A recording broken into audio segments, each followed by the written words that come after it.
Assalamualaikum warahmatullahi wabarakatuh. Sebelum kita mulai kuliah hari ini, kita baca Al-Quran Al-Fatihah. Hari ini kita akan masuk materi baru, lanjutan dari materi kita minggu lalu tentang fuzzy logic. Nah, hari ini saya akan coba jelaskan salah satu metode yang digunakan di dalam fuzzy logic, yaitu metode Tsukamoto. Nah, sekarang kita coba lihat bagaimana metode Tsukamoto. Tsukamoto merupakan perluasan dari penalaran monoton. Pada metode Tsukamoto, setiap konsekuen pada aturan yang berbentuk if-then harus diselesaikan dengan suatu himpunan fuzzy dengan fungsi keanggotaan yang monoton. Nah, output dari inferensi ini adalah tiap-tiap aturan diberikan secara tegas atau nilai tegas di situ berdasarkan dari alpha predikat atau var strength. Nah, hasil akhir dari Tsukamoto ini itu bisa dihitung dengan menggunakan metode average atau metode rata-rata bobot. Nah, kemudian bagaimana bentuk umumnya? Nah, rule-nya bentuknya kira-kira seperti ini. If X is A and Y is B, then Z is C. Nah, di mana X, Y, dan Z adalah variabel fuzzy dan A, B, dan C adalah himpunan fuzzy, seperti yang sudah kita bahas di pertemuan sebelumnya. Karena fuzzy terdiri dari ada variabel fuzzy dan ada himpunan fuzzy. Nah, kemudian bagaimana tahapan dari metode Tsukamoto? Nah, kita mulai dari tahapan pertama. Tahapan pertama disebut dengan proses fuzzification atau fuzzifikasi, di mana proses ini merubah nilai numerik menjadi nilai linguistik. Nah, fungsi fuzzifikasi digunakan untuk mengubah nilai tegas ke dalam himpunan fuzzy. Artinya gini, jadi kalau sebuah variabel, contohnya adalah variabel, misalnya ada variabel permintaan misalnya. Nah, permintaan kan bentuknya angka. Nah, jadi angkanya itu nanti kita akan rubah ke dalam bentuk nilai linguistik. Nah, jadi variabel permintaan tentukan dulu variabel himpunan fuzzy-nya apa. Mungkin untuk permintaan itu himpunan fuzzy-nya adalah permintaan naik dan permintaan turun.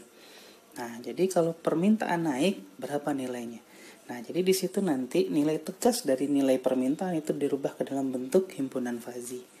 Nah, fuzzifikasi diharapkan dapat membantu menyederhanakan komputasi yang harus dilakukan oleh sistem dalam proses inferensinya. Nah, itu tahap yang pertama. Tahap yang kedua itu adalah rule. Kita akan bentuk atau aturan, di mana aturan yang digunakan dalam fuzzy itu diperoleh dari orang yang ahli dalam kasus yang akan diselesaikan tersebut. Nah, contohnya kita coba bahas untuk menentukan produksi. Nah, siapa yang berhak yang bisa menentukan role dalam produksi tadi? Ya mungkin kita bertanya ke perusahaannya. Nah, jadi misalnya ke manajer bagian produksinya. Nah, kita adakan wawancara. Dari wawancara tadi kita simpulkan, oh ada rule-nya ini loh, gitu. Nah, rule-nya dalam bentuk if then. Nah, nanti aturan berupa rule if then yang berisi variabel fuzzy dan himpunan fuzzy. Ditambah adanya operator di dalamnya seperti yang kita bahas kemarin. Ada operator OR, operator AND, dan operator complement. Nah, kemudian langkah ketiga baru inti dari Tsukamoto, yaitu apa? Inference engine-nya atau mesin inferensinya. Nah, di inference engine kita akan menggunakan fungsi implikasi min, karena operator kita rata-rata itu adalah N biasanya. Nah, nilai ini didapatkan untuk apa? Untuk mendapatkan alpha predikat.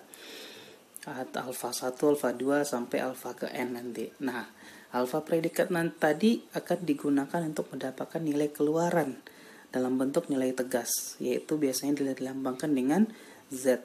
Nah, Z1, Z2, sampai Z ke N. Tergantung berapa jumlah rule yang kita miliki. Jika rule kita ada 4, maka nilai alfanya juga ada 4, dan nilai Z-nya juga akan ada 4. Nah, terakhir, ada proses yang namanya defuzzifikasi. Nah, defuzzifikasi itu menerjemahkan output yang kita hasilkan ke dalam nilai tegas kembali. Nah, jadi setelah kita dapatkan nanti berapa produksinya, misalnya produksinya naik misalnya. Nah, produksi naik tadi kita simpulkan lagi ke dalam bentuk nilai tegas, berapa angkanya. Nah, jadi outputnya nanti dalam bentuk angka. Nah, dengan cara apa? Dengan cara menggunakan metode rata-rata atau metode average, di mana rumusnya adalah Z sama dengan sigma dari alfa ke I dikalikan dengan ZI dibagi dengan sigma dari alfa I. Nah, tergantung nanti berapa jumlah alfa dan jumlah Z-nya, tergantung dari rule yang kita miliki. Nah, kemudian bagaimana contohnya? Nah, kita akan coba masuk ke contoh sederhana. Nanti contoh ini bisa dipahami dan dipelajari, mudah-mudahan paham. Oke, di sini untuk mengukur frekuensi putar sebuah kipas angin digunakan sistem kontrol yang dipengaruhi oleh kecepatan dan suhu. Nah, kelihatan ya, ada 3 variabel di situ. Ada frekuensi putar, ada kecepatan, dan ada suhu. Nah, jadi kalau frekuensi dipengaruhi oleh kecepatan dan suhu, berarti frekuensi adalah variabel output dan kecepatan dan suhu itu adalah variabel input. Nah, berdasarkan data yang ada, kecepatan terkecil itu 1000 rotasi per menit dan kecepatan terbesar itu 5000 rotasi per menit. Nah, itu rentang kecepatannya antara 1000 sampai 5000. Nah, suhu itu berada di antara 100 Kelvin sampai 600 Kelvin. Nah, dan frekuensi sendiri itu berada di antara 2000 sampai 7000 RPM.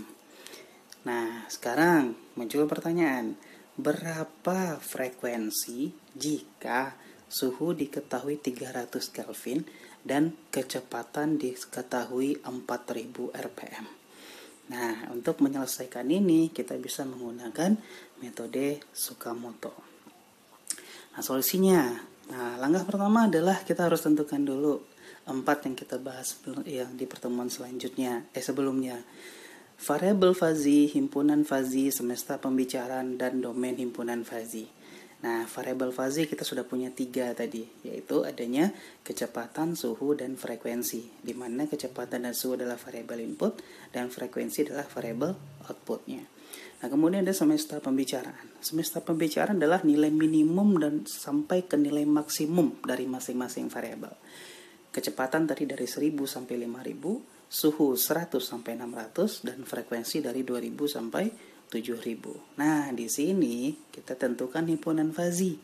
Nah, di contoh ini saya hanya menggunakan contoh himpunan fazinya hanya 2 per masing-masing variabel. Nah, jadi untuk kecepatan saya punya himpunan fazinya cepat dan lambat. Untuk suhu tinggi dan rendah, dan frekuensi besar dan kecil, di mana domain dari himpunan fazi itu karena himpunan fazi saya masing-masing variabel ada 2, maka domainnya itu sama dengan semesta pembicaraan. Lain ceritanya kalau himpunan fazi saya ada 3 nanti, contohnya kecepatan, ada cepat, sedang, dan lambat. Nah, kalau kondisinya seperti itu, domain himpunan fazinya akan berubah, tidak seperti semesta pembicaraan. Ya. Nah, sekarang kita mulai dari langkah pertama. Tadi langkah pertama adalah fazifikasi. Nah, fazifikasi adalah merubah nilai tegas menjadi nilai linguistik. Artinya, kita tentukan dulu nilai dari variabel kecepatan. Kecepatan punya 2 himpunan, yaitu cepat dan lambat. Nah, kita akan cari nilai mu-nya atau derajat keanggotaannya. Nah, mu cepat. Tadi di soal, kecepatan itu diketahui 4000. Berarti kita akan cari mu cepat 4000 dan mu lambat 4000. Nah, jadi mu cepat 4000 karena cepat karena himpunan fazinya cepat dan lambat, maka cepat itu kurvanya linear naik dan lambat itu kurvanya linear turun. Nah, seperti yang sudah kita bahas di minggu sebelumnya, untuk kurva linear naik rumusnya seperti apa, untuk kurva linear turun rumusnya seperti apa. Nah, silahkan dibuka catatan atau materi kita minggu yang lalu. Nah, jadi kalau untuk kurva linear naik, berarti mu cepat itu nilai X yang diketahui, nilai Z yang diketahui yaitu 4000 tadi dikurang dengan 1000 nilai minimum. Nah, dibagi dengan nilai maksimum dikurang nilai minimum. Berarti 4000 kurang 1000 dibagi dengan 5000 kurang 1000. dapat 3000 dibagi 4000 berarti 0,75. Nah, mu lambat gimana? Mu lambat berarti kita mulai dari nilai tertinggi dulu. Karena dia kurvanya turun, berarti kita mulai dari nilai maksimum dikurang dengan nilai Z dibagi dengan nilai maksimum dikurang nilai minimum. Berarti 5000 dikurang 4000 dibagi 5000 dikurang 1000. Berarti 1000 per 4000 sama dengan 0,25. Nah, kurvanya kira-kira seperti ini. Jadi yang kuning adalah mu lambat, yang ungu itu adalah mu cepat. Nah, untuk variabel kedua, variabel suhu, ada himpunannya tinggi dan rendah tadi. Berarti kalau tinggi itu kurvanya naik, kalau rendah kurvanya turun. Nah, di soal tadi diketahui bahwa suhunya 300 Kelvin. Maka kita akan cari mu tinggi 300 dan mu rendah 300. Nah, karena mu tinggi kurvanya naik, kita mulai dari 300 yang diketahui tadi. 300 dikurang 100 dibagi 600 dikurang 100. Berarti sama dengan 0,4. Nah, mu rendah 300 itu dimulai dari batas maksimum. 600 dikurang 300 dibagi dengan 600 dikurang 100. Sama dengan 300 dibagi 500 berarti 0,6. Nah, di sini kelihatan bahwa mu tinggi itu adalah garisnya yang warna kuning dan mu rendah yang warna ungu. Dapat 0,4 dan 0,6. Nah, untuk variabel ketiga, variabel frekuensi, kita nggak punya data. Yang ditanyakan tadi adalah berapa frekuensi jika suhunya 300 dan kecepatannya 4000. Nah, jadi karena frekuensi yang ditanyakan kita belum bisa menjawabnya di sini. Nah, ada ketentuan di sini. Mu besar akan sama dengan, ini mu besar kurvanya naik ya, mu kecil kurvanya turun. Berarti kalau mu besar akan sama dengan 0 apabila Z-nya kurang atau sama dengan 2000. Bernilai 1 apabila Z-nya besar sama dengan 7000. Nah, jadi kalau Z yang kita cari nanti berada di antara 2000 dan 7000, maka berlaku rumus kurva linier naik. Z dikurang 2000 dibagi dengan 7000 kurang 2000. Nah, kebalikannya untuk mu kecil berarti kurvanya turun, berarti 7000 dikurang Z dibagi dengan 7000 kurang 2000. Nah, karena yang diketahui itu adalah 300 Kelvin suhu dan itu berada di antara rentang nilai 1000 sampai berapa tadi itu soalnya. Nah, kemudian kecepatan itu 4000 diketahui, itu rentangnya mulai juga dari 1000 sampai 6000 kalau nggak salah tadi. Nah, otomatis hasil frekuensi akan berada di antara 2000 sampai 7000. Nah, tapi kita belum tahu nih berapa angka pastinya dari 2000 sampai 7000 ini. Nah, kita akan coba lanjutkan. Ini tahap pertama. Tahap kedua. Nah, tahap kedua kita akan bikin rule. Kita akan membentuk aturan. Nah, rule dibentuk berdasarkan pengetahuan dari ahli di dalam bidang yang kita bahas. Kemudian, rule berisi semua kemungkinan yang memungkinkan. Dan rule terdiri dari variabel fazi dan himpunan fazi. Nah, jadi rule-rule yang mungkin terbentuk adalah jika kecepatan lambat dan suhu tinggi, maka frekuensi kecil. Jika kecepatan lambat dan suhunya rendah, maka frekuensi kecil. Jika kecepatan cepat dan suhunya tinggi, maka frekuensi besar. Dan jika kecepatan cepat dan suhunya rendah, maka frekuensi besar. Jadi ada 4 kemungkinan aturan yang terbentuk dari variabel dan himpunan fazi yang kita ketahui tadi. Nah, karena rule yang terbentuk itu menggunakan operator N, maka gunakan fungsi implikasi min di situ nantinya. Nah, langkah ketiga, kita akan masuk ke proses inference engine. Nah, kita coba bahas. Inference engine itu membaca rule. Jadi kalau seandainya di fazi kita salah membuat rule, otomatis sampai ke terakhir prosesnya itu akan salah. Nah, jadi rule pertama, kita mulai dari rule pertama dulu. Jika kecepatan lambat dan suhu tinggi, maka frekuensi kecil. Nah, jadi kita akan cari alfa predikat 1 itu dari mu lambat dan mu tinggi. Nah, tadi setelah kita cari mu lambat 4000 dan mu tinggi 300, itu adalah mu lambatnya 0,25, mu tingginya 0,4. Nah, karena operator kita N di situ, maka gunakan min. min dari 0,25 dan 0,4, berarti nilai terkecil, berarti sama dengan 0,25. Nah, kemudian lihat himpunan kecil pada grafik keanggotaan frekuensi. Karena di rule kita bagian Z-nya adalah frekuensi kecil, maka kita cari yang mu kecil. Nah, rumus mu kecil tadi adalah 7000 dikurang Z dibagi dengan 7000 kurang 2000. Nah, itu nanti nilainya disama dengankan dengan alfa predikat 1 yang kita peroleh di atas, yaitu 0,25.